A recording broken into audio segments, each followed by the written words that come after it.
The sky over the mining colony folded in half at the 11th minute of the morning shift, and Dana Frost was the only one looking up when it happened. She was a rock cutter, 40 years old, with 20 of those years spent on the surface of the colony world called Tarn's Reach, a cold gray planet of deep canyons and deeper mines, where humanity dug heavy metals out of the bones of an old dead world. She was on the rim of the number 6 pit, checking a cable spool, when the light changed, and she looked up out of habit, the way miners look up when the light changes, because on a mining world, a change in the light usually means weather, and weather can kill you. This was not weather. The sky above Tarn's Reach, the pale gray-blue dome of a thin, cold atmosphere, bent. There was no other word for it. A line ran across it from horizon to horizon, and along that line the sky folded, the way a sheet of paper folds, the stars on the far side of the line sliding sideways and the near side darkening, and through the fold came a shape that the human eye was not built to hold. Dana's first thought, the thought of 20 years on a deadly surface, was that this was a thing that could kill her. Her second thought, a half-second later, was that she did not have a category for what she was seeing, and that the not having frightened her more than any rockfall ever had. The shape that came through the fold was a fleet, but it was a fleet the way a hurricane is wind. There were ships in it, she could see that, hundreds of them, smooth and dark and wrong, but they did not fly through the sky so much as the sky rearranged itself around them, bending and creasing to let them pass, as if the laws that held the world together were politely standing aside. Where the fleet moved, the colony's sensors, which Dana could hear screaming over the open channel in her ear, reported impossibilities. Distances that did not add up, light arriving before the thing that made it, the horizon in 2 places at once. All surface crews, shelter in place. The voice on the channel was the colony administrator, a careful man named Oren Voss, and his careful voice was not careful now. This is not a drill. We have an unidentified force entering the system through a spatial anomaly. Earth defense has been notified. Shelter in place and await instructions. Dana did not shelter in place. She stood on the rim of number 6 and watched the sky bend, because she could not make her legs move, and because some part of her, the part that had spent 20 years reading the moods of a dangerous world, understood that shelter was not going to matter against a thing that folded the sky. The fleet came down toward Tarn's Reach, and as it came, the open channel filled with a voice that was not Oren Voss, and not any human voice, and not, quite, a voice at all. It arrived in Dana's ear, and behind her eyes, and in the fillings of her teeth all at once, and it said, in words she understood without knowing how she understood them, "This world is noted. Its mass is convenient. We will unmake it and remake the space it occupies. The forms upon it are not relevant. Compliance is not required. Resistance is not possible. We are the recension. We edit." Dana stood very still on the rim of the pit, 40 years old, a rock cutter, holding a cable spool she had forgotten she was holding, and she understood that something had arrived that intended to erase her world, the way an editor strikes a line, and that it did not even consider the people on the world worth addressing as enemies. They were not relevant. The word sat in her like a cold stone. Not relevant. Then a second voice came onto the channel, and this one was human, and it came not from the colony and not from Earth, but from somewhere out past the bent sky, somewhere the recension fleet had just come through, and it was calm, and it was tired, and it was the most welcome sound Dana Frost had ever heard. "Tarn's Reach, this is the Deep Watch. Hold tight. We saw the fold open. We've been waiting for these particular gentlemen for a long time." A pause. "Tell your people to stop looking at the fleet, and start looking at the ground under their feet. The thing that's about to answer for you has been down there a lot longer than your mine." Dana looked down. She was standing on the rim of number 6 pit, and the floor of the pit, 200 meters below her, a floor she had walked 1,000 times, was moving. Not collapsing. Not a rockfall. Moving. In a pattern. In straight lines. As a layer of gray rock that had looked like the bedrock of the world her whole life cracked along seams too clean to be natural. Seams that ran in right angles. Seams that formed the unmistakable edges of something built. Dust rose off the canyon in sheets. The whole pit was shifting. The whole canyon. The whole gray spine of the mountains beyond it. And through the rising dust Dana saw, for the first time in 20 years of digging on Tarn's Reach, what she and every miner before her had actually been standing on. The ground was a hull. The mining colony of Tarn's Reach had been built, generations ago, on the back of something enormous, and buried, and asleep. And the something was waking up, and as the dust rose and the right-angled seams cracked wider, the open channel filled one more time with the calm, tired human voice from beyond the bent sky. "There she is," said the Deep Watch. "Everybody said Earth had nothing way out here. No fleet, no fort, no guns, just a cold rock and some miners. Everybody agreed." The voice almost smiled. Everybody was standing on it. Dana grabbed the rim rail as the ground heaved, and around her the surface crews who had not sheltered in place did the same, clinging to anything bolted down, while the world they had mined for 20 years rose up underneath them. It was not violent in the end. That was the strangest part. A thing that size should have torn the colony apart as it moved, but it did not. It rose the way a tide rises, enormous and slow and certain, and the colony rode it, the buildings groaning on their foundations, the cables singing, the dust climbing into the thin, cold sky, and the people holding on and staring as the gray spine of the mountains resolved itself, ridge by ridge, into the dorsal line of a warship so large that a colony had been built on it and never known. "Deep Watch," Oren Voss said on the channel, and his careful voice had gone to pieces. "Deep Watch, what is that? What are we standing on? What is happening to my colony?" "You're standing on the sleeping statue," the calm voice answered. "She's one of the old ones. The mythic tier hulls, the ones Earth built back when we still thought we might need to fight something that breaks the rules, instead of something that follows them. We built 9 of them.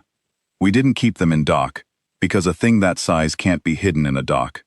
So we buried them, on cold rocks at the edge of nowhere, under a layer of real stone, and we let people settle on top, because the best place to hide the biggest thing you own is under the feet of people who'll swear there's nothing there." A pause. "Your mind's been pulling heavy metals out of her ablative shielding for 2 generations, Administrator. You've been mining the armor of a war god and calling it bedrock." She didn't mind. She was asleep. Dana, clinging to the rim rail, looked out across the rising hull and understood the scale of it for the first time, and the scale did something to her that the fear had not. The fear had made her small. The scale made her feel as though she had been small her whole life, and only now found out she had been standing on something vast. The number 6 pit, her pit, 200 meters deep, the deepest cut on the colony, was a scratch. It was a scratch in the outer armor of a thing whose dorsal spine was the mountain range on the horizon, whose flank was the far canyon wall 30 kilometers away, whose true size Dana could not hold in her head because there was nothing in 20 years of mining to compare it to. And above them, the Recension fleet, the thing that folded the sky, paused. Dana heard it pause, the not-quite voice that had said the world was noted, that the forms upon it were not relevant, went quiet, and in the quiet, the colony's screaming sensors reported something new. The impossibilities the fleet had been trailing, the distances that did not add up, the light that arrived too early, faltered. For just a moment, the laws of the world the Recension had been so casually bending snapped back into place around the rising hull of the sleeping statue, as if something down here refused to let them be bent. "They felt that," the Deep Watch said softly. "The Recension edit reality, Tarn's Reach. That's their whole power. They don't outshoot you. They rewrite the rules of the space you're standing in until you stop being possible. It's worked on everything they've ever met, because everything they've ever met obeyed the rules they were rewriting." DeFoyce hardened, just slightly. "The sleeping statue doesn't. That's what she's for. That's the only thing she's for. She's a fixed point. A thing the rules can't edit, because she was built to hold them in place by being there. The Recension just folded the sky over a world with one of our anchors buried in it, and they're only now starting to wonder why their fold won't close." The hull beneath Dana's feet finished rising. The dust began to settle. And across the open channel, for the first time, came a sound from the sleeping statue itself. Not words, not yet, but a deep, slow tone that rose up through 2 generations of colony, and through the soles of Dana's boots, and through her chest. A tone like a struck bell the size of a mountain, the first sound the buried war god had made, in longer than the colony had existed. That's her waking, the Deep Watch said. Hold tight, Tarn's reach. You wanted to know what you were standing on. You're about to find out, and so are they. Dana keyed her own channel, the open one, the one the whole colony could hear, because she had to say it to someone, and Oren Voss had stopped making sense. 20 years, she said. I have been cutting rock on this world for 20 years. My father cut it before me. We were told there was nothing out here, a cold rock and some metal. That's why nobody fought over us. That's why we felt safe. She watched the dorsal spine of the sleeping statue climb into the bent sky. We weren't safe because nobody wanted us. We were safe because we were sitting on the one thing nobody could afford to find. Now you know, the Deep Watch said. Most colonies never do. They live and die on top of one of the old ones, and never find out, because the old ones never have to wake. This one had to. Be glad you got to see it, Dana Frost. Almost nobody does. Dana did not ask how the voice knew her name. On a day the sky folded, it was the least strange thing that had happened. The sleeping statue came awake, the way a continent would come awake, and Dana Frost wrote it. She should have run for shelter. Every rule of 20 years on a deadly surface said run, get below, get behind something. But there was no below anymore, because below was the waking hull, and there was no behind, because the thing she would have hidden behind was a mountain that had just turned out to be a gun. So Dana did the only thing left, which was to hold the rim rail and watch. And what she watched was the largest object she would ever see in her life decide to move. The bell tone deepened. The dust that had risen off the canyon hung in the thin air, and through it, Dana saw light begin to run along the seams of the hull. Not the warm light of the colony's lamps, but a cold, clean white that traced the right angles of a structure 30 kilometers wide, line by line, as systems that had slept under the rock for generations found power and woke their neighbors. The number 6 pit, her pit, filled with that light from below, the deepest cut on the colony lit up like a vein, and Dana understood that she had spent 20 years digging down toward the nervous system of a war god, and stopping, every time, just short. She's bringing her primary anchor online, the Deep Watch said.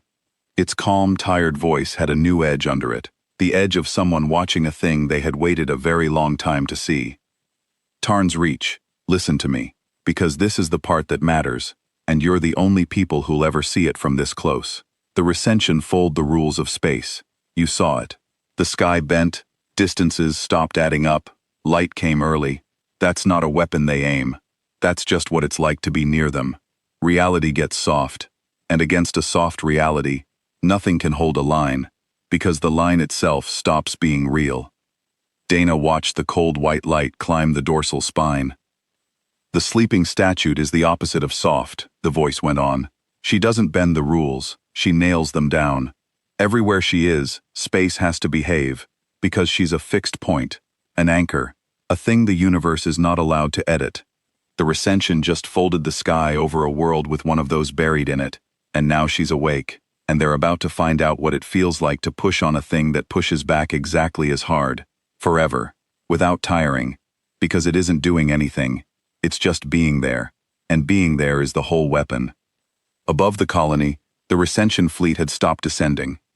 Dana could see it through the hanging dust, hundreds of smooth, dark, wrong-shaped ships, and the air around them still shimmered with the impossibilities they trailed, but the shimmer had changed. Where before the rules had bent gracefully aside to let the fleet pass, now they snagged. The fold the recension had opened across the sky, the great crease from horizon to horizon, strained against something it could not crease, and the something was the volume of space the sleeping statue now occupied, a vast invisible region where distances added up correctly, and light arrived on time, and the horizon stayed in one place, a stubborn island of ordinary reality in a sky the recension had thought they owned. The not-quite voice of the recension returned to the channel, and for the first time it did not sound certain. Anomaly, it said, in its words that arrived behind the eyes. The local space resists editing. This is not possible. All space yields to the recension. We have edited 9,000 worlds. We have never encountered fixed space. Increase the edit depth. Fold the anomaly out of the record. They're pushing harder, the Deep Watch translated. They're trying to edit her out of existence. Watch what happens.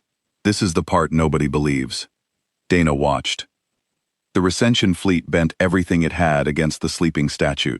She felt it, somehow, through the soles of her boots, through the hull under the colony.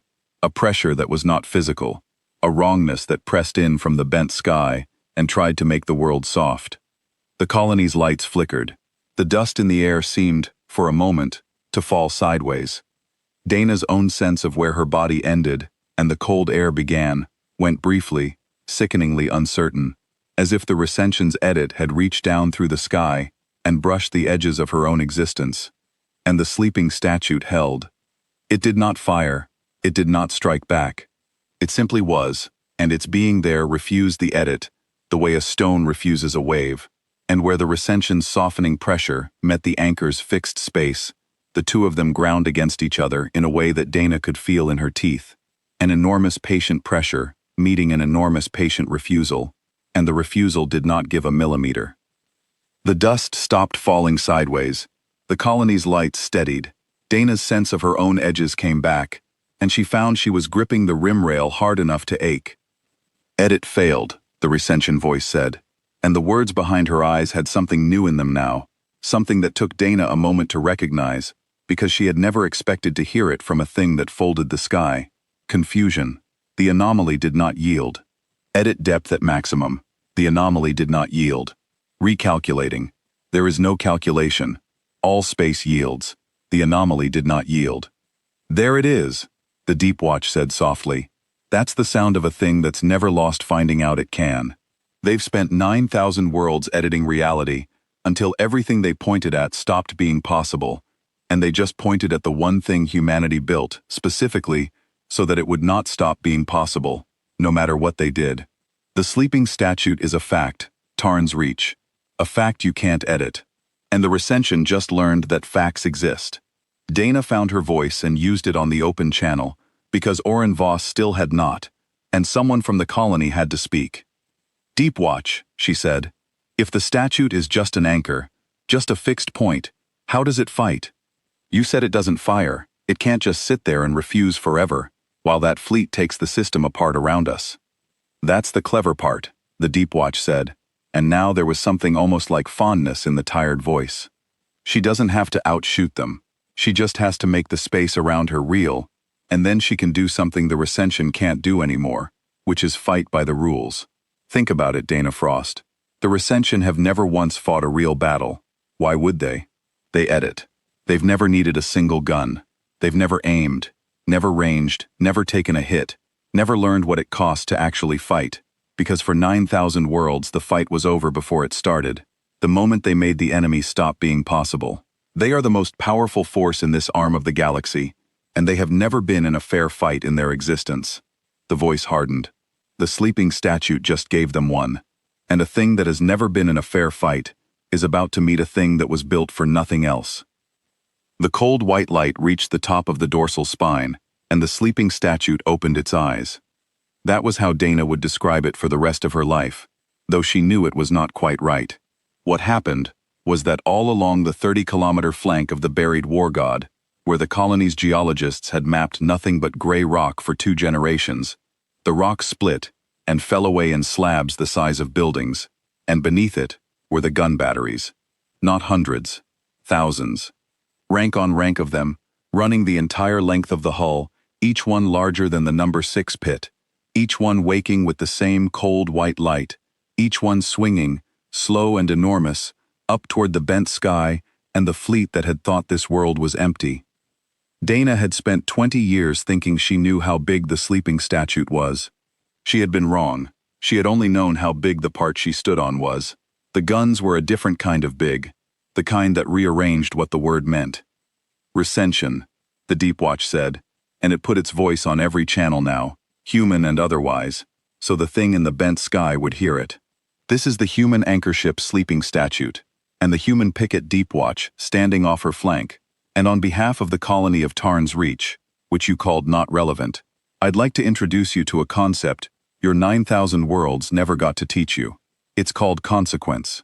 You can't edit it, you can only receive it. The sleeping statue fired. Dana had braced for noise, for a sound to match the size of the guns, and there was sound. a sound that flattened the hanging dust and rolled across the canyon and shook the colony on its foundations. But the sound was almost an afterthought. What Dana actually saw was the bent sky come unbent. Where the sleeping statue's fire reached up into the fold, the recension had creased across the heavens. The fold simply stopped being folded.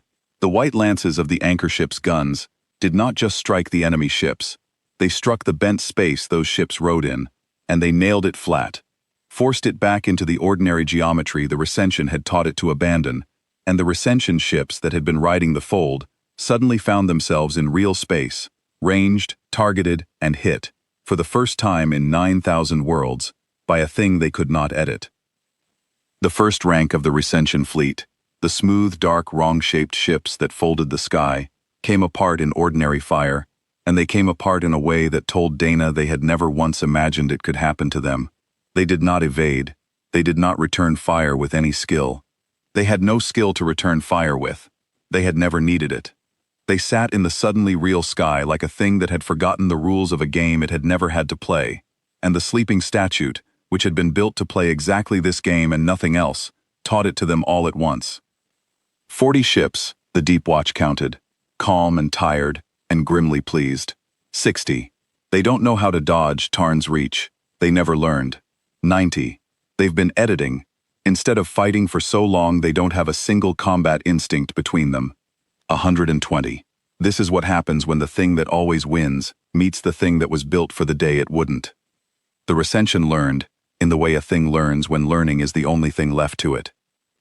For the first minute of the battle, they died the way the first rank had died, stranded in real space and shot to pieces, because they kept trying to edit, and the edit kept failing, and they had no second plan. But the recension were not stupid. They had simply never been forced to be clever, and necessity is a fast teacher even for a thing that folds the sky. 2 minutes in, they stopped trying to edit the sleeping statue directly, having finally accepted that the anchor would not yield, and they began instead to edit everything around it. Dana felt the new tactic before she understood it. The pressure on her own edges came back, but it did not push on the hull this time. It pushed on the canyon, on the colony, on the air. The recension, unable to make the war gods soft, set about making the world it stood on soft instead, reasoning, in whatever passed for reasoning behind that not-quite voice, that an anchor, with nothing left to anchor, was just a very large target. "They're editing the planet," the Deep Watch said sharply, and the tiredness was gone from its voice now, replaced by something fast and hard. "Tarn's reach. This is the dangerous part. This is the part where people can actually die. So listen. They can't touch the statue, so they're going to try to dissolve the rock she's sitting on, edit the planet out from under her, and let her fall into a sky they own. Get your people to the hull, off the loose rock, onto the bare metal of the statue herself. The space she holds fixed extends a little way past her skin. Stand on her and you stand on a fact. Stand on the planet and you're standing on something they're trying to erase." Dana did not hesitate. 20 years of reading A Deadly World had taught her exactly one reflex worth having, which was to move when a voice that knew more than she did told her to move. She keyed the colony channel and put everything she had into it. "All crews, all hands. This is Frost on number 6. Get off the rock. Get onto the bare metal in the bottom of the pits, onto the hull, the new metal, the stuff the rock fell off of. Do it now. Do not wait for the administrator. Move." They moved. Whether it was Dana's voice, or the sight of the canyon walls beginning to shimmer and run like wet paint, the colony moved. Hundreds of miners and their families pouring down into the pits, onto the exposed flank of the sleeping statue, onto the cold, white-lit metal that 20 years of mining had almost reached and never quite uncovered. And as they crowded onto the bare hull, Dana felt the difference under her boots. On the rock, the world had been going soft, uncertain, wrong. On the metal, the world was hard, real, fixed. The sleeping statue held the space around her skin the way she held everything, by being a fact, and the people standing on her stood inside that fact, and the recension's edit broke against the edge of it like surf against a seawall. Above them, the canyon walls dissolved. Whole mountains the colony had mined for 2 generations went soft and ran and faded, edited out of the record, and where they had been, there was only the bent sky, and the Recension fleet pressing down. But the sleeping statue did not fall, because the patch of ground directly beneath her, the volume of planet inside her fixed space, would not dissolve, could not dissolve, and so she stood on a single stubborn pillar of real rock, in a world the Recension was unmaking around her, and on her flank, in her pits, the colony of Tarn's Reach stood with her. They edited away half the planet, Oren Voss said on the channel, and his careful voice had come back, thin and stunned. Half my world is gone, just gone, and we're still standing. You're standing on the one thing they can't erase, the Deep Watch said. That's the whole point of her, Administrator. That's why we built 9 of them and buried them under colonies at the edge of nowhere. Not to win battles, to be the thing that's still there when an enemy who unmakes worlds has finished unmaking the world. A line in the sand that the sand washing away can't move. The Recension just spent their best tactic erasing a planet, and at the end of it, the war god is still standing, and so are your people. Now watch what she does with a fleet that just used up its only idea. What the sleeping statue did was expand. Dana felt it as a pressure that pushed outward instead of in, a slow, steady growth of the fixed space, the island of real reality, swelling out from the war god's hull into the bent sky.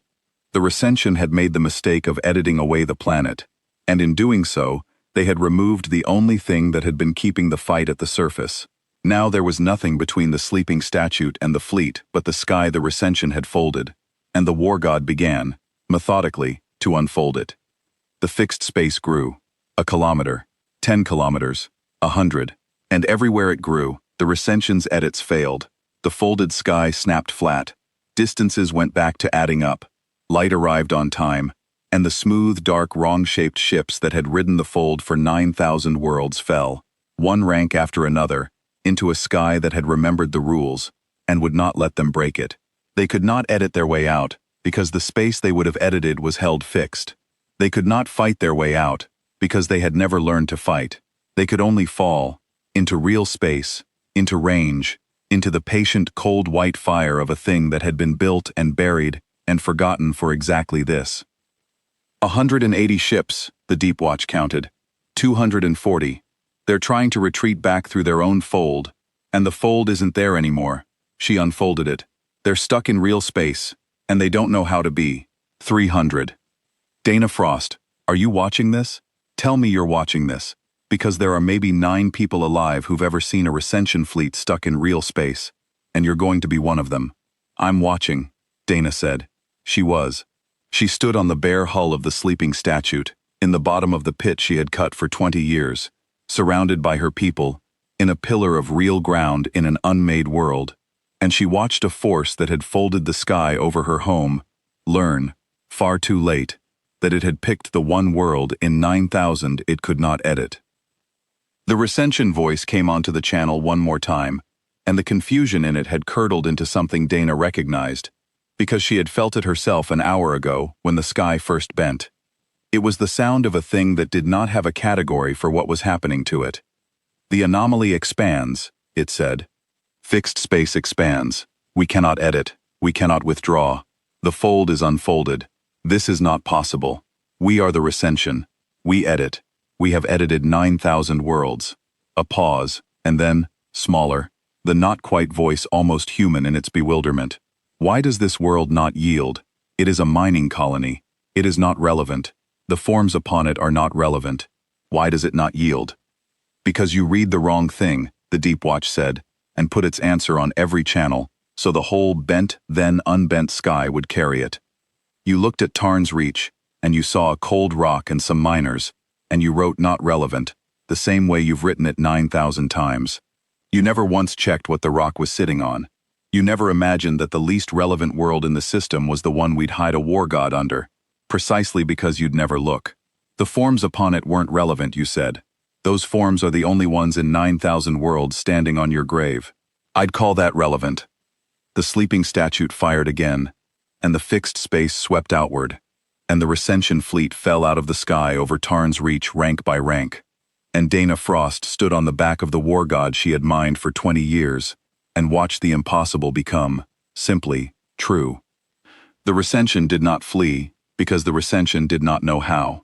Dana Frost learned that in the next hour, standing on the bare, white-lit hull of the sleeping statue, with the unmade world falling away on every side, and it was the hour that taught her the difference between a thing that loses and a thing that has never had to. The first fleet, the 300 smooth, dark ships that had folded the sky, was gone.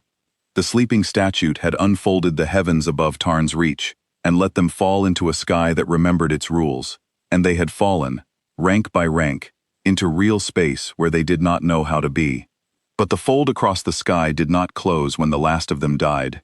It stayed open, a great healing crease from horizon to horizon, and through it, Dana could see, far out past the edge of the bent sky, a deeper darkness gathering, and she understood without being told that the 300 had been the first thing the Recension had sent, and not the last. "They're bringing up the main body," the Deep Watch said, and the calm, tired voice had gone very quiet. "The fleet you just watched die, Tarn's Reach, that was their forward edit element. The thing that goes ahead and rewrites a world before the rest arrive to remake the space. They sent it because they expected to rewrite a mining colony and find nothing worth more than an edit element to do it. Now they know there's an anchor here, and they're bringing the whole weight of a Recension remaking fleet to deal with it." A pause. "That's a great many more than 300. Dana looked at the gathering dark beyond the fold and made herself ask the question she did not want the answer to. How many? "We counted 40,000 hulls in the remaking fleet the last time the Deep Watch saw one of these," the voice said. "That was 80 years ago, 2 systems over, a world called Hadar's Pale. There's no Hadar's Pale anymore. There's a volume of edited space where it used to be, and the Recension live in it now. We watched it happen from a long way off, because we had no anchor in reach, and we wrote down what we saw, and we swore the next time we'd have an anchor close enough to matter." The voice almost smiled, the way it did when it was about to say a hard thing gently. "This is the next time. The sleeping statue is the anchor. And you, Dana Frost, and every miner standing on her flank, are the people of the first world in 80 years. The Recension is going to fail to edit." Dana stood very still. Below her, in the bottom of number 6 pit, her people crowded on the bare metal.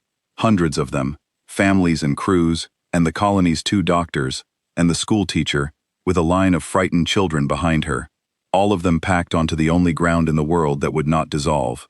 Around them the planet had become a thing of holes.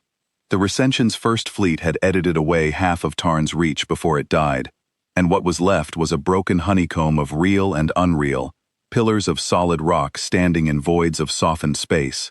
The canyons Dana had mined for 20 years simply gone, replaced by a sky that came down to the colony's doorstep. "Deep Watch," Dana said, "if 40,000 of them are coming, and you've got 1 anchor ship and 1 picket, how does this end anyway but badly?" "You're thinking about it like a fight," the voice said. "It isn't a fight, it's a siege. And the thing about a siege is that it's won by whoever can outlast the other. And the sleeping statue does not get tired. She's a fact, Dana Frost. 40,000 ships can throw 40,000 edits at her, and every single one will fail the same way the first one failed. Because a fact doesn't care how many times you tell it isn't true. The danger was never that they'd beat her. The danger is the planet, and the people on it, and the time. They can't unmake her, but they can try to unmake everything she's standing on, and grind at the edges of her fixed space, and wait, and hope, for as long as it takes, that something gives." The voice hardened. "So we don't let it take long. The statue's awake now. She's been listening to the system since she opened her eyes, and she's found something." "Found what?" "The fold," the Deep Watch said. "The crease the Recension cut across your sky to come through. They left it open so the main body could follow. That's a mistake, and it's a mistake they've been able to afford for 80 years, because nothing they ever met could use it against them. The statute can. A fold is a hole in the rules, and the sleeping statute is a thing that holds the rules in place. If she reaches that fold while it's still open, and she nails it down the way she nails down everything, she doesn't just close it, she fixes it. Permanently. Open at one end, here, over your colony, where she controls it, and shut at the other, out where 40,000 Recension ships are trying to come through." Dana's mind, the practical mind of a rock cutter who had spent 20 years thinking about how to move enormous things through narrow spaces, turned that over. "You want to bottleneck them."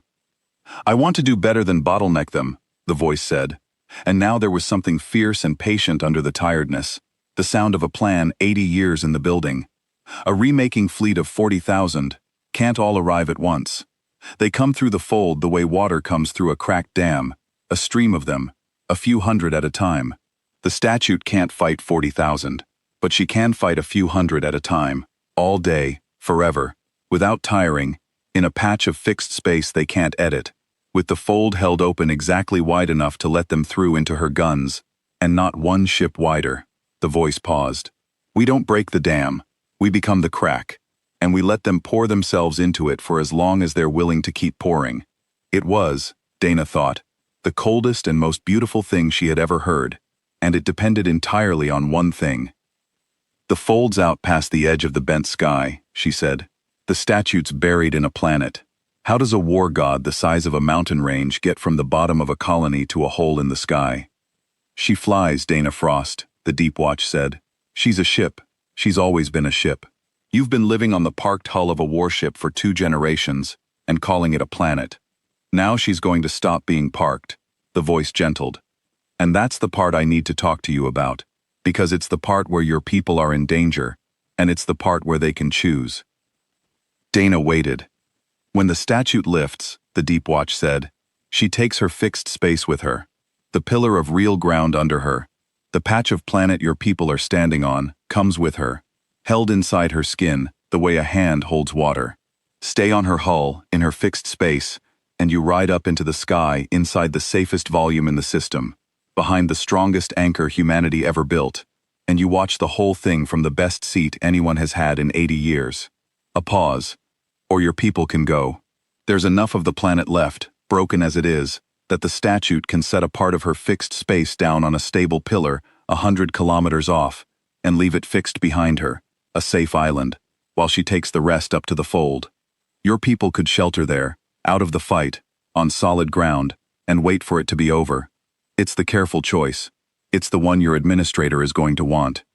Dana looked down into the pit at the hundreds of faces turned up toward her, because somehow, in the last hour, on a day the sky folded, the faces had started turning toward her instead of toward Oren Voss, and she did not entirely understand why, except that she had been the one who looked up at the start and the one who told them to move when moving mattered, and on a day with no categories, people will follow the person who is still standing. She keyed the open channel. You all heard that, she said. The careful choice is the island. Solid ground, out of the fight, wait it out. Nobody will think less of you for taking it. And if you've got children, you take it. That's not a choice, that's just sense. And I'll carry anyone who needs carrying to the boundary myself. She paused and looked up at the dorsal spine of the sleeping statute climbing into the bent sky, the war god she had mined for 20 years without knowing it. But I'm not taking it. I'm staying on her. Because I have spent my whole life being told there was nothing out here, that we lived on the least important rock in human space, that nobody fought over us because nobody wanted us. And it was a lie. We were the most important rock in human space and we never knew. I'm not going to find that out and then go sit on an island and miss it. Her voice did not shake. Somebody from Tarn's Reach should be standing on her when she does what she was built to do. I'd like it to be me. Anyone who feels the same, the bare metal's right here. Anyone who doesn't, the boundary's that way. And there's no shame in it. None at all. You've got 2 minutes. Choose. They chose.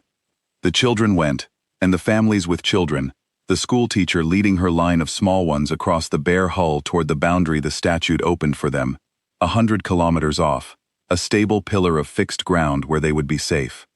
Dana carried 2 of them herself, a boy and a girl too young to walk fast, and handed them to their mother at the edge of the safe island, and the mother gripped Dana's wrist for a moment and did not say anything, because there was nothing to say, and then Dana turned and walked back across the boundary onto the hull of the war god. And she was not alone. Pell the hauler was there, who had worked beside Dana for a decade, with her bare hand flat on the white-lit metal.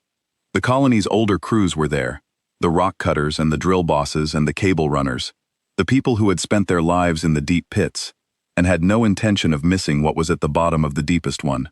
Even Oren Voss was there, the careful administrator, white-faced and out of his depth, who had wanted the island for everyone, and had said so, and then had looked at Dana, walking back across the boundary, and had, after a long moment, walked back with her.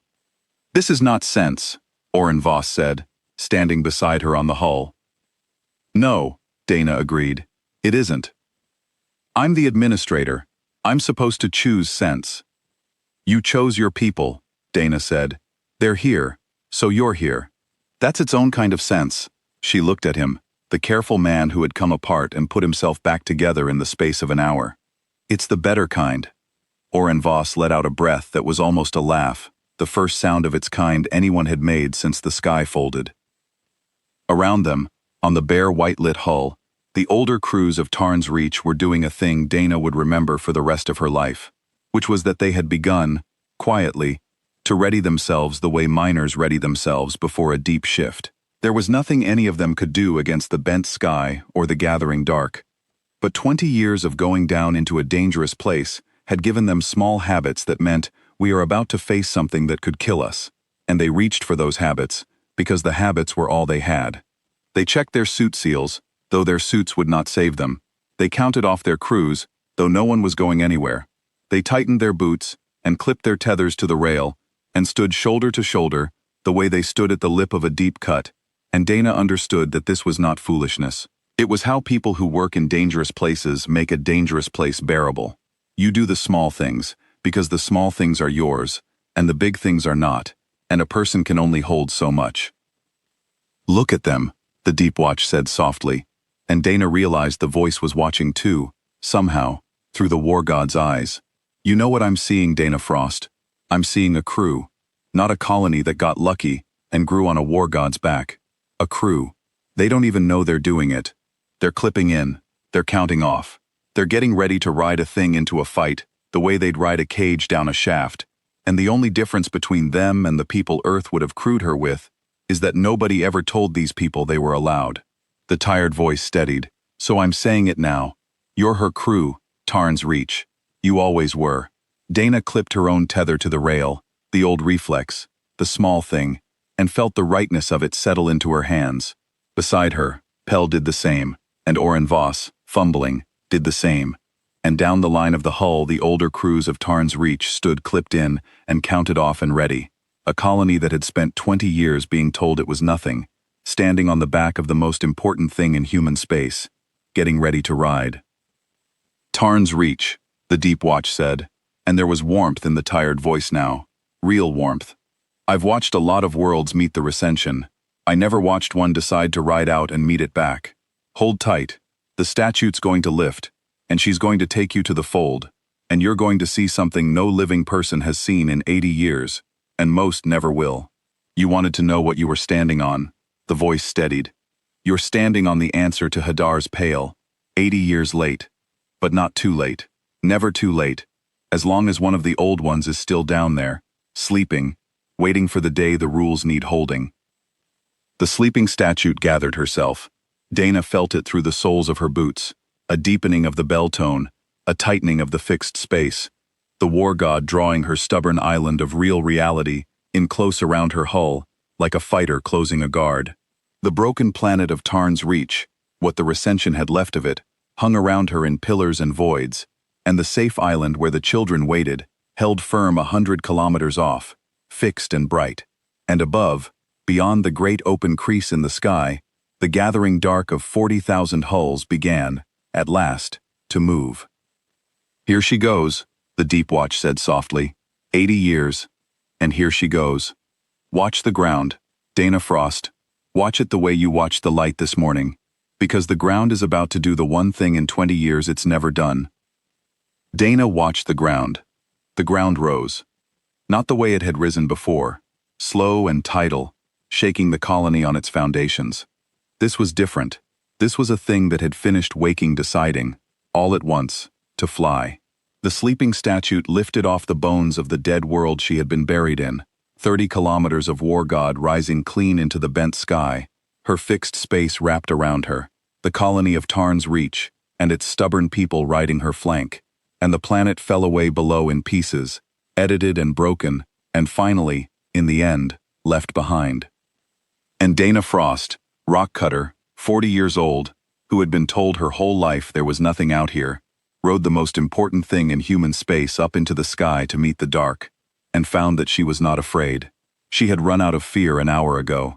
What was left, standing on the back of the war god as it climbed toward the fold, was something she had no word for, and did not need one. She just held the rail, and rose, and watched.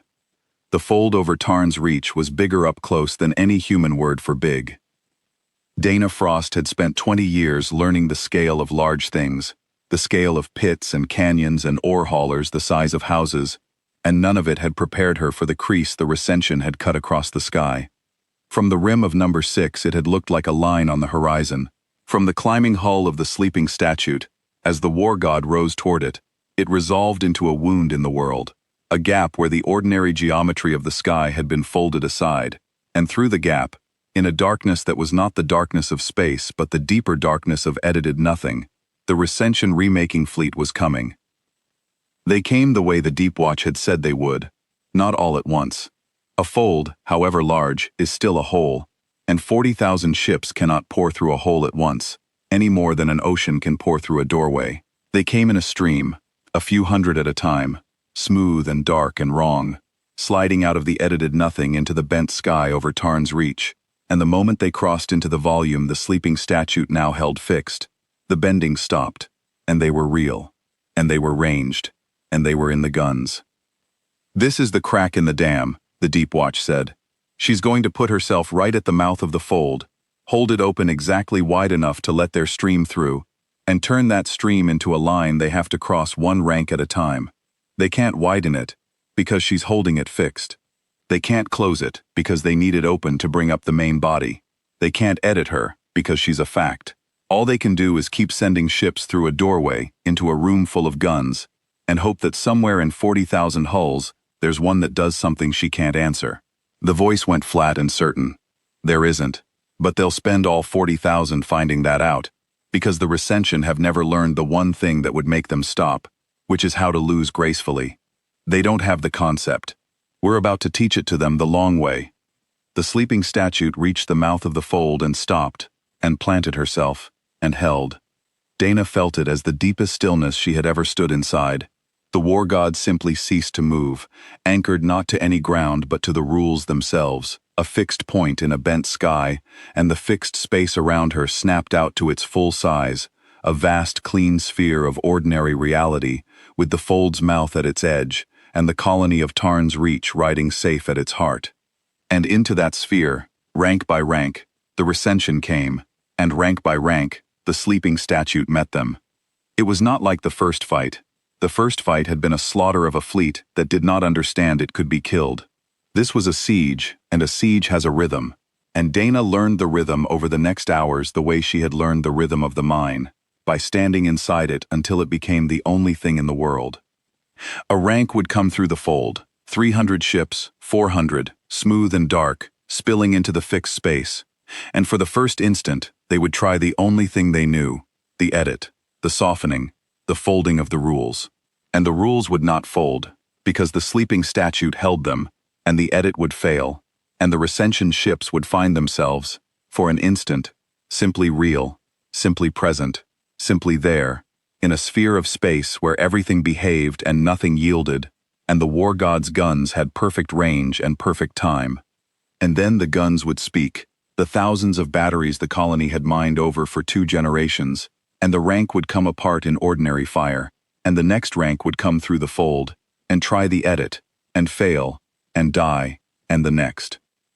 "They keep trying the same thing," Dana said, somewhere in the second hour, watching another rank dissolve. "Every time, they edit, it fails, they die, and the next ones edit anyway. Don't they see it's not working?" "They see," the Deep Watch said. "They just can't believe it. Think about what they are, Dana Frost. For 9,000 worlds the edit has always worked. It's not a tactic to them. It's not a weapon they chose. It's what they are. It's like breathing. When the edit fails, they don't think we should try something else. They think the universe must be broken, and they keep breathing, because what else is there? You're not watching an enemy refusing to adapt. You're watching a thing whose entire existence is a single assumption, finding out the assumption is wrong, one rank at a time, and being unable to do anything with the knowledge but die of it. A pause. It's the most thorough defeat there is. Not beating an enemy, disproving them. There was, Dana found, work to be done even here, riding the back of a war god through a siege she could not fight. She had spent the day thinking of herself as a passenger, a rock cutter who had wandered into a war, but somewhere in the second hour, the Deep Watch asked a thing of her that changed that. Tarn's Reach? I need eyes I trust on the lower hull, the voice said. The statue's old, and she's been buried 2 generations, and there's rock dust packed into seams of her she'd rather be rid of before she runs her batteries hot. She can't feel it the way a person can. Her sensors read the dust as part of her skin now, after all this time. But your crews have been pulling that dust out of her armor for 20 years. You know it by feel. I need someone who can walk her lower galleries and tell me where the old cuts run too close to a live battery, so she doesn't fire through a fault your mind left in her. Can you do that? And Dana could. It was, of all the impossible things that had happened that day, the one that made the most sense to her, because it was mining, or near enough, the reading of a vast structure by hand and eye, and the memory of 20 years. She took a crew of the oldest cutters down through the white-lit galleries, the people who had worked the deep faces, and they walked the lower hull of the sleeping statue, the way they had walked the colony their whole lives, and they found the faults, the places where 2 generations of mining had cut too near the war god's nerves, and they marked them, and the voice listened, and the sleeping statue fired around them, and not one round went through a flaw the colony had left in her. You're crewing her, the Deep Watch said, somewhere in the 3rd hour, and there was something in the tired voice that Dana could not name. You understand that, don't you? The old ones don't carry crews. They're too big. They sleep too long. No crew could wait out the centuries with them. They were built to wake alone and fight alone. But here you are, the colony that grew on her back, walking her galleries and reading her faults and keeping her armor clean while she fights. And she's letting you, because you know her better than any crew Earth ever could have trained. 2 generations of mining her armor. Tarn's Reach. You thought you were digging metal out of a dead rock. You were learning a war god by heart. The fixed space held. The colony rode at its heart. Safe, the older crews of Tarn's Reach, walking her lower galleries with their hands on her seams, and Dana stood with them, and learned the rhythm, and waited for the part the Deep Watch had warned her about, the part where people could actually die, because she had been a miner too long to believe a thing this large could be survived without cost. The first sign of it came in the 3rd hour, and it came not from the fold but from behind them. Dana was in the upper galleries, between trips to the lower hull, when the Deep Watch spoke in a tone she had not heard from it before, a tone with a thread of real fear in it. The island, the voice said. Tarn's Reach, the safe ground with your children on it. Some of the recension have peeled off the stream, 100 of them. They've worked out that the island where your young are is 100 kilometers behind her, on a separate pillar of fixed ground she set down before she lifted.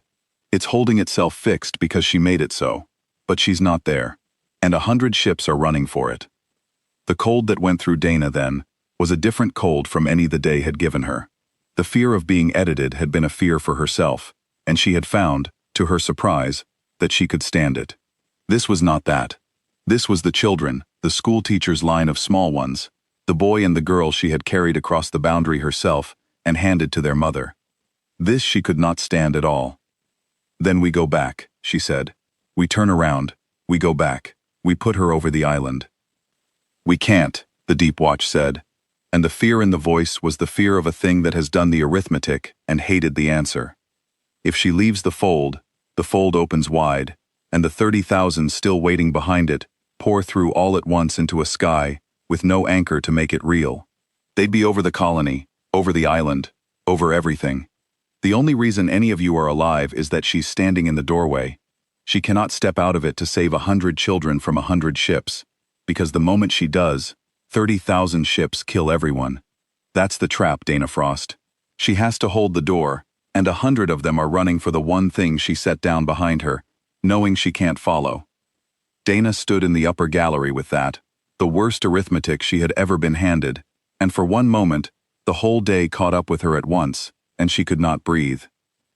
And then the sleeping statue did a thing the recension had not accounted for, because they had spent 9,000 worlds thinking of fixed space as a wall, a thing that simply was, and had never once imagined it as a thing that could be aimed. "Wait," the Deep Watch said, and the fear went out of the voice, and something else came into it. Something like awe. "Wait, she's reaching. Watch the island, Tarn's Reach. She's not leaving the door. She's reaching across it." Dana watched, and saw it. From the great sphere of fixed space, the sleeping statue held over the fold. A thread extended, thin and bright and certain, running back across the 100 kilometers, toward the island where the children waited. It was not the whole of her fixed reality, only a strand of it, a reaching out, a hand, stretched across a distance, to keep hold of a thing it would not let go.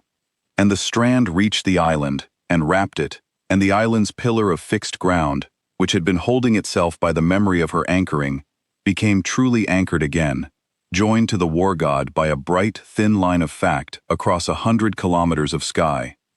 The 100 recension ships reached the island a moment later, and tried to edit it, and the edit failed, because the island was no longer alone. It was connected. It was an extension of the war god now, a far outpost of her fixed space, as real and as unyielding as her own hull, and the 100 ships that had run all that way to edit 100 children out of existence ran instead into a fact, and could not pass it, and could not unmake it, and could only circle it, baffled, while the children inside watched the sky and did not even know how close it had come. She held the door and reached past it at the same time, the Deep Watch said, very quietly. "I've crewed the old ones. I've read everything Earth ever wrote about them. I did not know one could do that. I think the sleeping statue, asleep under your rock for 2 generations, with nothing to do but listen, figured out something about what she is, that her own builders never did. She decided the children were part of what she was holding, and she made it true, because for her, making a thing true is the only weapon she has, and she used it to throw a line 100 kilometers across a battle, to keep 100 children real." A pause. "There are guns in this war, Dana Frost, and there are things that aren't guns. That was the second kind. It's worth more than all the guns she has." Dana wiped her face and found it wet, and did not care. The 100 ships at the island, unable to do anything to it, eventually turned and ran back toward the stream, and as they crossed back into range of the war god's main fixed space, they died like all the rest, and the island held, bright and connected and safe, 100 kilometers back, with the children of Tarn's Reach inside it, watching a sky they would never fully understand, and never, for the rest of their long lives, forget. And then it came. The part the Deep Watch had warned about. The part where people could actually die. It came in the 4th hour. The recension, having spent thousands of hulls on the same failed edit, did at last begin to change, not because they understood, but because even a thing that breathes one assumption will, if you kill enough of it, begin to thrash. They stopped trying to edit the sleeping statue. They stopped, even, trying to edit the fixed space around her, having learned that it would not yield. And they turned, as they had turned once before over the surface of the dying planet, to the only soft thing left within reach, the colony. "They've found your people," the Deep Watch said sharply, and the calm went out of the voice.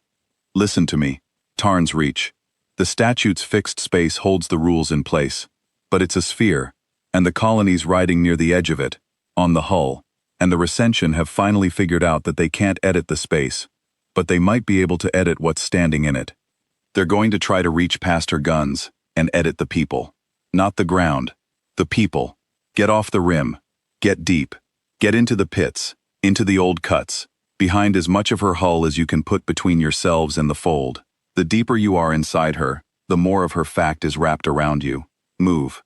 Dana moved, and she made the colony move, the way she had twice before, her voice on the open channel, cutting through the fear, with the flat certainty of someone who had been right every time so far. The crews poured down off the rim and into the deep cuts, into the bottom of number 6, and the old worked-out galleries beside it, putting kilometers of war god between their bodies and the bent sky, and Dana went last, the way a drill boss goes last, counting heads as they passed, and she felt it as she came down off the rim, the thing the Deep Watch had warned of, the recension reaching past the guns for the people. It was the worst thing she had ever felt, and she had felt a rockfall take a man 6 meters from her hand. The edit, when it reached for a person, did not feel like a weapon. It felt like being forgotten.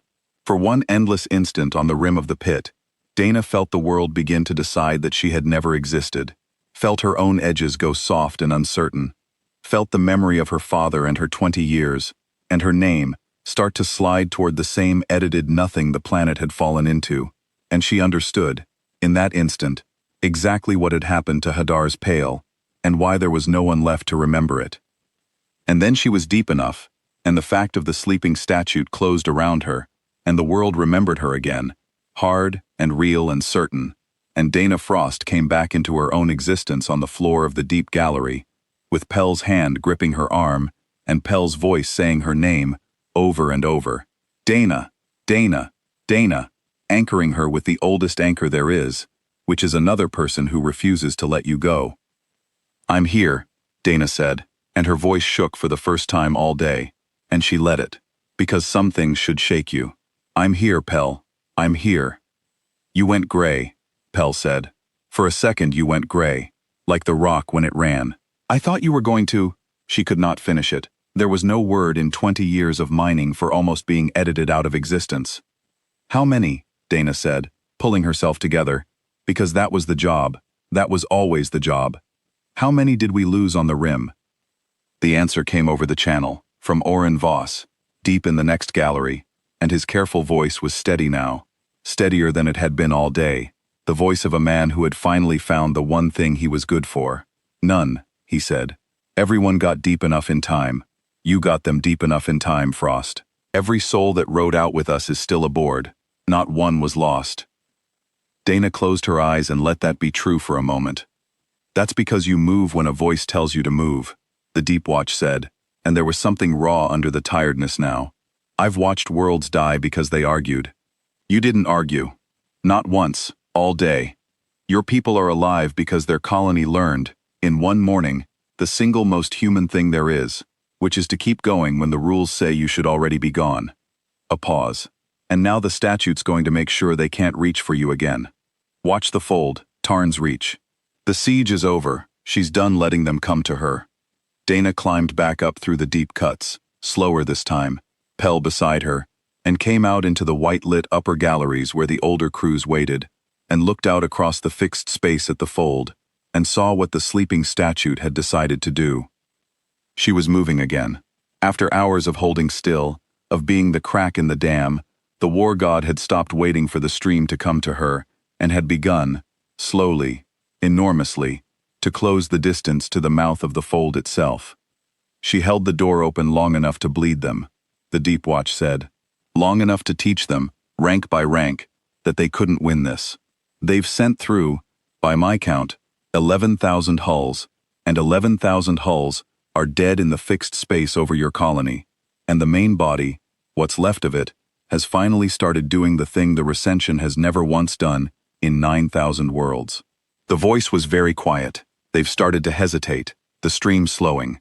They're holding back behind the fold, in the edited nothing, trying to decide whether to keep pouring themselves into a doorway full of guns. They're learning fear, Dana Frost. 80 years too late, on the wrong side of the door, but they're learning it. A pause. And the sleeping statue is not going to give them time to learn anything else. She's going to the door, and she's going to do to the fold what she did to the sky.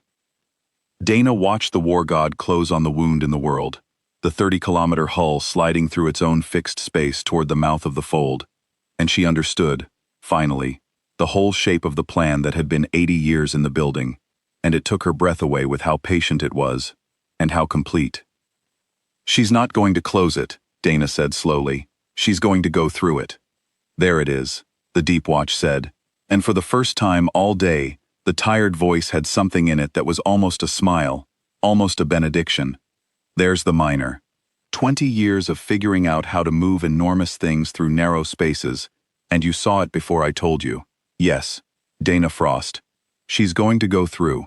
She's going to take the open door the Recension cut to come kill your world, and she's going to walk back through it, the wrong way, into the edited nothing where the main body is hiding, and she's going to take her fixed space with her. And on the far side of that fold, for the first time in 80 years, in the heart of the place where they remade Hadar's Pale and called it home, the Recension are about to find out what it's like to have a fact walk into their house and refuse to leave. The sleeping statue went through the fold and took Tarn's reach with her. Dana Frost stood in the upper galleries of the war god, deep enough in her hull to be wrapped in her fact, shallow enough to see, and watched the mouth of the fold swallow the bow of the ship she lived on. She had expected it to be violent. She had expected the crossing into the edited nothing to feel like the Rim had felt, like being forgotten, like the world deciding she had never been. It did not.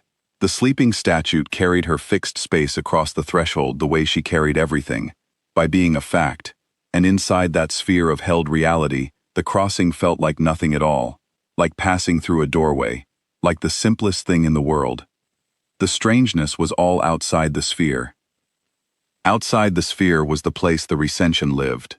Dana had no words for it, and neither, she suspected, did anyone, because the people who had seen it had not come back to make words.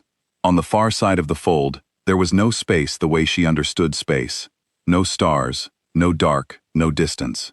There was the edited nothing, a region the Recension had remade so thoroughly over so long that the rules themselves had given up and gone home. A place where there was no up, no time that ran straight, no fact that stayed a fact for longer than the Recension wished it to. Hadar's Pale was somewhere in there. 80 years of edited worlds were somewhere in there, dissolved into the great soft nowhere the Recension had been building since before Tarn's reach was settled. And into that nowhere came the sleeping statue, carrying a sphere of stubborn, ordinary reality, and a colony of miners, and a single hard human truth, which was that some things are true whether or not you wish them to be. "They've never had this happen," the Deep Watch said, and the voice was hushed, the voice of a person standing in a place no one of their kind had stood. "Do you understand what we just did, Dana Frost? For 9,000 worlds, the Recension have gone out, edited a world, and come home to the nowhere they made. The nowhere is the one place they have always been safe, because it's the place where their assumption is most true, where reality is softest, where nothing has ever been able to hold a line because they unmade the very idea of a line 80 worlds ago." A pause. "And we just brought a line into it, a fixed point, a fact, into the heart of the place built entirely out of the belief that facts don't have to exist." The voice steadied into iron. "Watch what a fact does to a place like this. Watch what happens when the one thing they can't edit walks into the one place they thought editing had won forever." What happened was that the nowhere began to remember. Dana saw it start small, at the edge of the fixed sphere, where the sleeping statues held reality, met the edited nothing. At the boundary, the nothing flinched, and where it flinched, things came back. A direction came back, an up and a down, sorting themselves out of the soft gray. A distance came back, the boundary of the sphere suddenly having an inside and an outside, a here and a there. And as the sleeping statue pushed deeper into the nowhere, her fixed space pushed with her, and everywhere it went, the rules the Recension had spent 80 years unmaking came creeping back, reluctant and then certain, the way feeling comes back to a limb that has been asleep. "She's not fighting them," Dana said, understanding it as she said it. "She's just being real at them, and the more real she is, the more real everything around her has to be.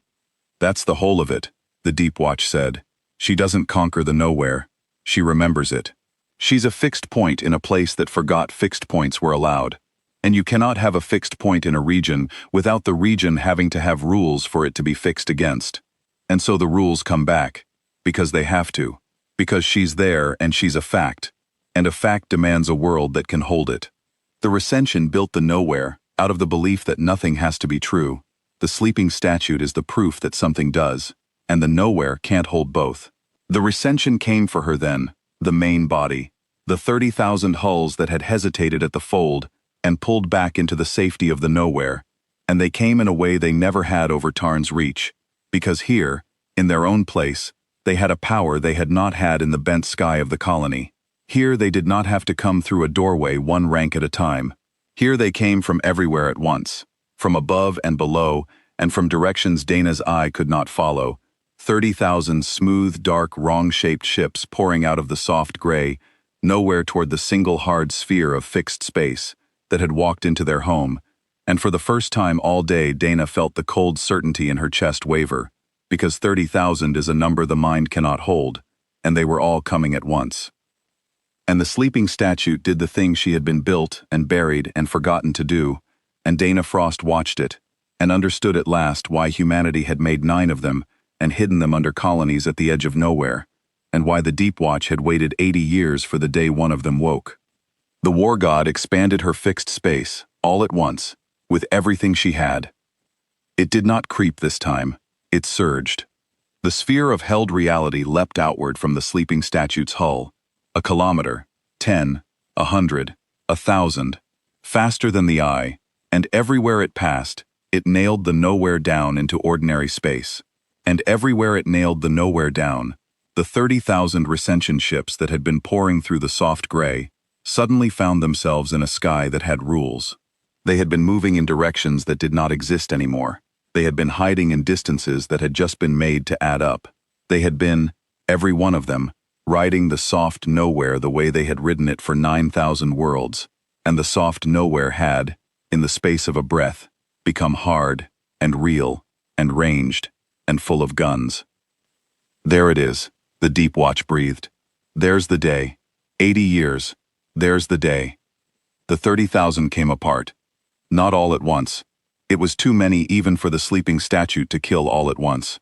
But they came apart steadily, rank after rank after rank, the same way the first 300 had come apart over Tarn's Reach, because they had the same single failing, magnified 30,000 times. They did not know how to fight. They had never needed to.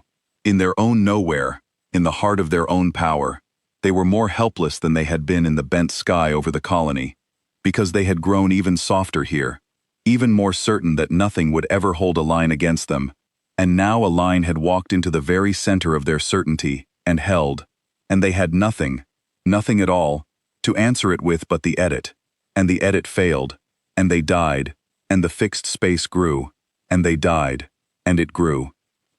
Edit failed, the recension voice said on the channel, the not-quite voice that arrived behind the eyes, the same voice that had called Tarn's Reach not relevant, and it did not sound like that voice anymore. All local space is fixed. The fixity expands. We withdraw. We cannot withdraw. There is no where to withdraw to. The fixity has reached the nowhere. This is not possible. The nowhere is ours. The nowhere is... It stopped. And then, smaller, in a tone Dana had heard once before, on the rim of the pit. Where is the nowhere? We made the nowhere. Where has it gone? She made it remember it was somewhere, the Deep Watch said, and put its voice on every channel, human and otherwise, so the thing dying all around them would hear. You spent 80 years and 9,000 worlds unmaking the rules until you had a place where you never had to be true.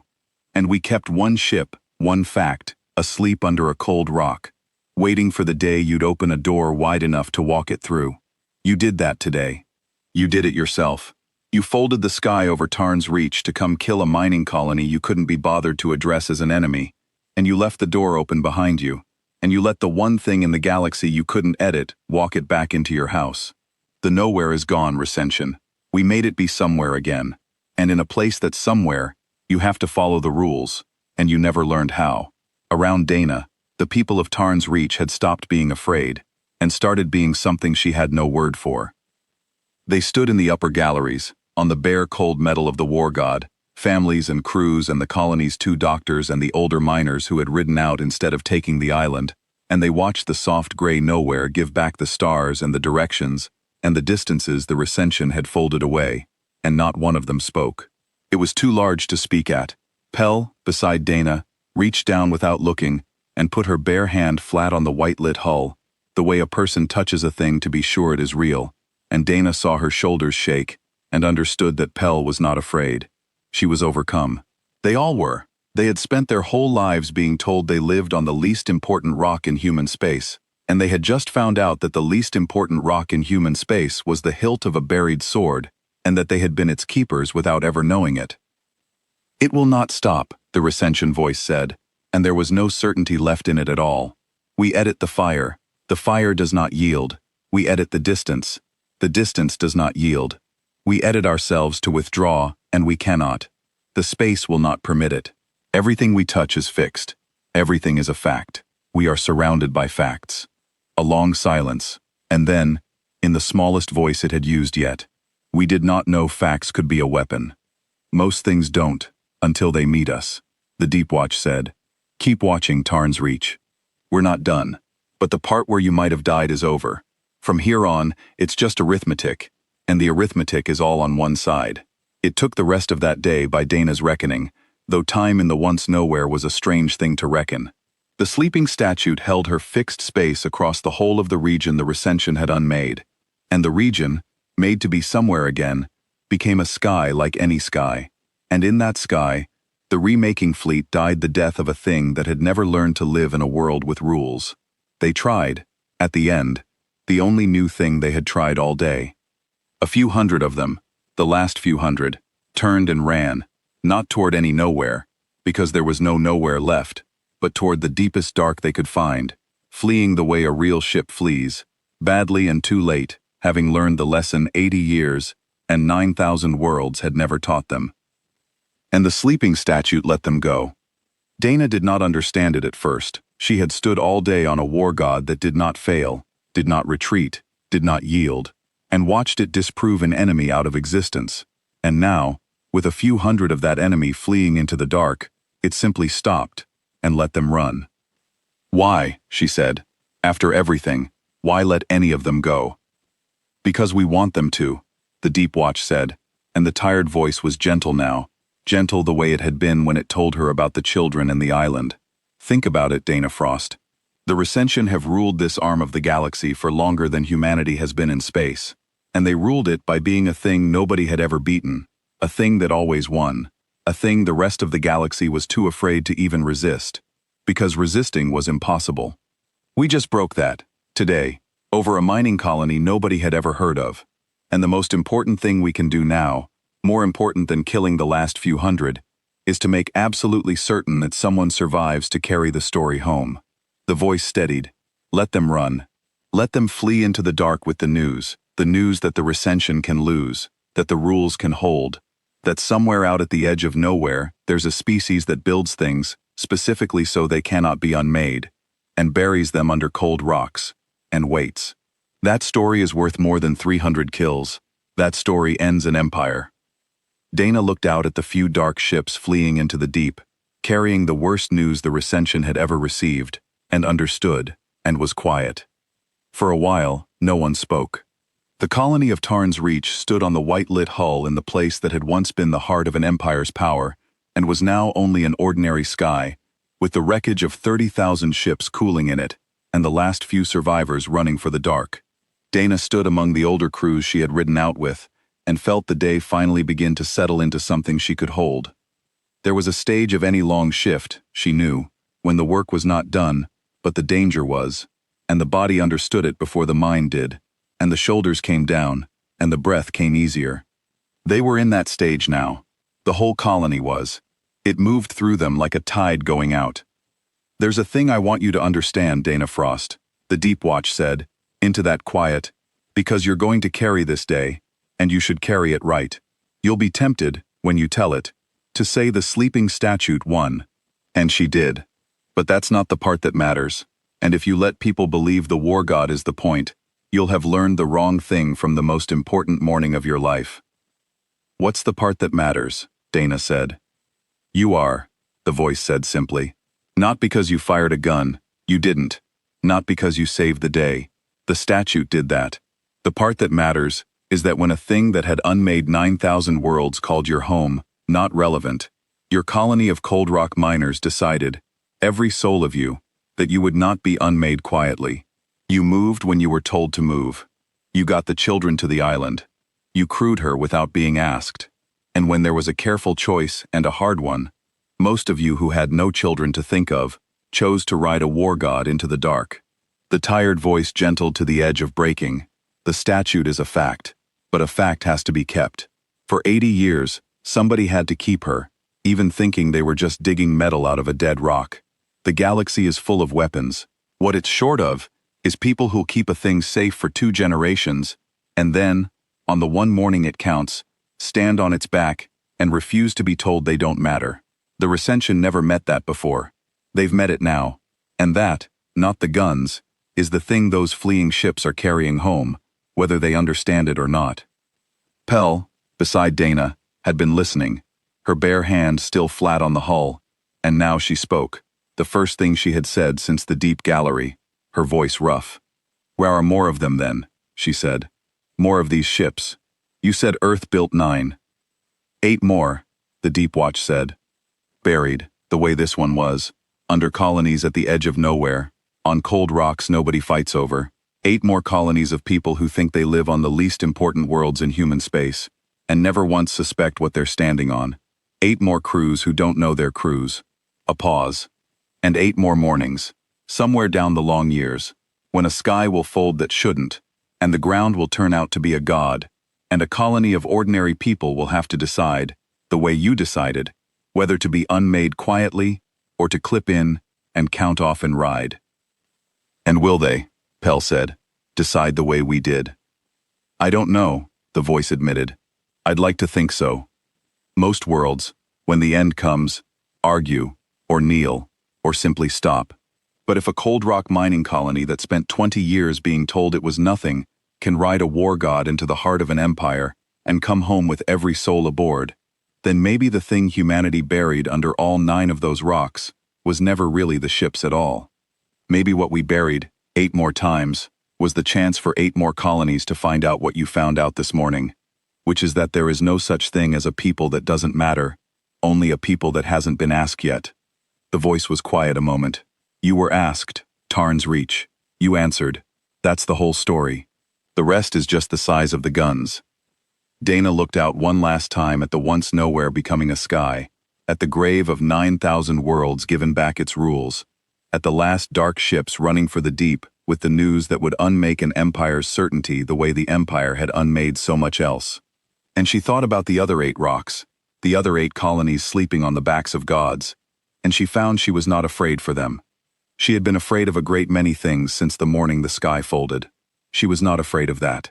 Because she had seen, today, what ordinary people did when they were finally asked, and it had been the realest and the best thing she had ever seen, and she believed, standing on the hull of the sleeping statue, that the other 8, when their mornings came, would do the same. The sleeping statue turned for home. She came back through the fold the way she had gone, carrying her fixed space and her colony, and her stubborn human fact, and behind her, the once nowhere stayed somewhere, the rules creeping permanently back into a region they had been banished from for 80 years. Hadar's Pale was still gone. The sleeping statute could not unmake an unmaking. But where Hadar's Pale had been, there was now real space again, ranged and ruled and true, and Dana thought that mattered, that it mattered to make the grave of a murdered world into somewhere instead of nowhere, the closest thing to justice a thing 80 years dead could be given. The fold closed behind them as they came through, the sleeping statue nailing it shut at the last, fixing it the way she fixed everything, so that nothing would ever come through it again.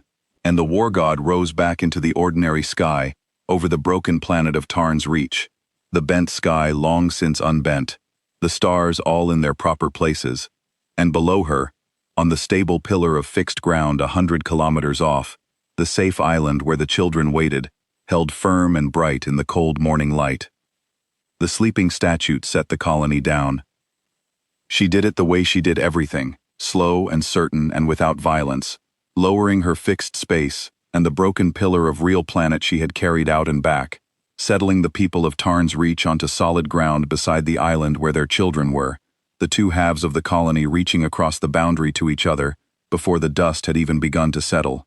Dana stood in the upper gallery and watched the schoolteacher's line of small ones come running across the joined ground toward their parents, watched Pell catch up a child that was not hers and hand it to a mother who was weeping, watched Oren Voss, the careful administrator, stand at the boundary and count heads one last time, and find, again, that the number was right, that not one soul of Tarn's Reach had been lost. "Tarn's Reach?" the Deep Watch said, and the tired voice was warm all the way through now, with nothing held back.